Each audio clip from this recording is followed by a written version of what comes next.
అంటే ఇక్కడున్న ఈ సెటప్ ఇది చూస్తేనే అర్థమవుతుంది ఎంత పెద్ద స్పాన్ ఉన్న సినిమా అని చెప్పి. మరి జస్ట్ ఒక 8 months, సంక్రాంతి అంటే 8 months కూడా ఉంది. మరి మీరేమో పాన్ ఇండియా రిలీజ్కి వెళ్తున్నారు పక్కన. సో ఎలా ఉండబోతుంది ప్లానింగ్? ఎన్ని రోజులు షూట్ అనుకుంటున్నారు యాక్చువల్లీ ఇంత పెద్ద స్పాన్ ఉన్న సినిమా? డెఫినెట్లీ చాలా రోజులు ఉంది, కానీ కొన్ని రోజుల్లో తీయమని చెప్పారు మా ప్రొడ్యూసర్ గారు. యాక్చువల్లీ స్పీకింగ్ సరే ఒక 6-7 months నుంచి ప్రీ ప్రొడక్షన్ చేస్తున్నారు. మేమందరం వాలీబాల్ ప్రాక్టీస్ అన్నీ కూడా ఒక 2 నెలల నుంచి స్టార్ట్ చేసి పెట్టారు. నేను సినిమా మొన్న షూటింగ్ ఫినిష్ చేసి ఇప్పుడు జాయిన్ అవ్వబోతున్నాను. బట్ టీం మొత్తం చాలా cut throat hard core pre ప్రొడక్షన్తో చేశారు. సో ప్రొడక్షన్ అనేది నార్మల్గా చాలా ఈజీగా 100 రోజుల్లో లేకపోతే 80 days 90 days సినిమాకి ఎంత కావాలో అంత చూసుకుని చేస్తారు. బట్ అదే ఈజీ పార్ట్. ఆ ప్రీ ప్రొడక్షన్ పోస్ట్ అనేది చాలా కష్టం. అండ్ ఆ ప్రీ ప్రొడక్షన్ చాలా టైట్గా చాలా కష్టపడి బాగా చేశారు ఆయన. So we're getting into the tough part పక్కన పెట్టి నెక్స్ట్ ఫేజ్లోకి వెళ్ళబోతున్నాం. బట్ ఇట్స్ ప్లానింగ్ బాగుంటే నిజంగా సినిమా షూటింగ్ అంత డిఫికల్ట్ థింగ్ కాదు. అండ్ ఈ టీమ్ నిజంగా నేను వీళ్ళు కలిసిన ప్రతిసారి షాక్ అవుతూ ఉంటారు, వీళ్ళు మరీ టూ మచ్ ప్లానింగ్లో ఉన్నారు, బాగా ప్లాన్ చేస్తున్నారని. బట్ ఆ డిలేలు ఏం లేకుండా హ్యాపీగా వచ్చేస్తాం. అయితే ఇప్పుడు నిహారిక గారు అన్నారు ఇప్పుడు రియల్ రియాక్షన్ అని చెప్పేసి ఫ్యామిలీ మెంబర్తో అసోసియేట్ అవ్వడం. సో మరి మీకు ఎలా అనిపిస్తుంది? అఫ్ కోర్స్ డెఫినెట్లీ చాలా హ్యాపీ. ఇదే అంటే ఇది ఓవర్ నైట్ సింక్ ఏం కాదు కాబట్టి మేము 6 నెలల నుంచి 4 నెలల నుంచి మాట్లాడుకుంటున్నాం ఈ విషయం. డెఫినెట్లీ చాలా హ్యాపీ. యాక్చువల్లీ మొన్న చాలా విషయాల్లో నాకు ఒక కైండ్ ఆఫ్ ప్రమోషన్ లేకపోతే ఒక సినిమా ఒకటి అలవాటు పడిపోయి ఉంటుంది. నేను తనకు ఫోన్ చేసి, నీహా నేను ఫంక్షన్ ఇంత పెద్దగా చేయరు అంటే, లేదు నీకు తెలియదు ఇప్పుడు ఇలాగే చేస్తాం అన్నీ అంటే, సరే మీకు ఎలా తెలుసు అలాగే చేయండి, నేను జస్ట్ వచ్చి I'll be part of it అని. బట్ ఇది వచ్చే జనరేషన్కి ఎప్పుడు ఇది అప్డేటెడ్. అండ్ ఐఎమ్ గ్లాడ్ నిహారికతో ఇట్లా నేను కొలాబరేట్ అవ్వడం, నీహాతో, వంశీతో.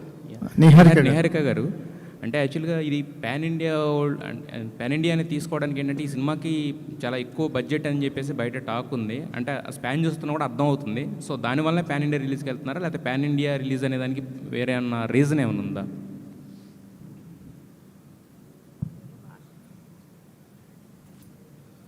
వేరే భాషల వాళ్ళకి అర్థం కావాలని వేరే లాంగ్వేజెస్ రాసామండి. అందరికీ మనం చేసే సినిమా రీచ్ అవ్వాలని. కానీ నేను పాన్ ఇండియా ఫిలిం చేస్తాను, లేకపోతే తెలుగు సినిమానే పాన్ ఇండియాలోకి చూపిస్తాను, అది రిలీజ్ అప్పుడు చూస్తారు.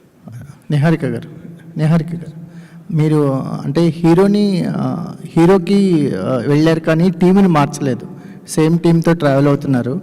So that's a good thing అండి. ఎందుకంటే హీరో మారినప్పుడు జనరల్గా టీం కూడా మారుతుంటుంది. మీరు మీ టీంలోకి హీరోని తెచ్చుకున్నారు. సో దట్స్ గుడ్ థింగ్ అనిపిస్తుంది. ఇంకోటి రియల్ ఇన్సిడెంట్స్ ఏమన్నా కనిపించవచ్చా? రియల్ ఇన్సిడెంట్స్ ఏమన్నా ఇన్స్పిరేషన్ ఉందా ఈ సినిమాకి? రియల్ ఇన్సిడెంట్స్ సార్, వంశీ గారు ఏ సినిమా చేసినా రియల్ ఎమోషన్స్ ఉంటాయి sir. And the emotions come from some real situations. అంతే. వంశీ గారు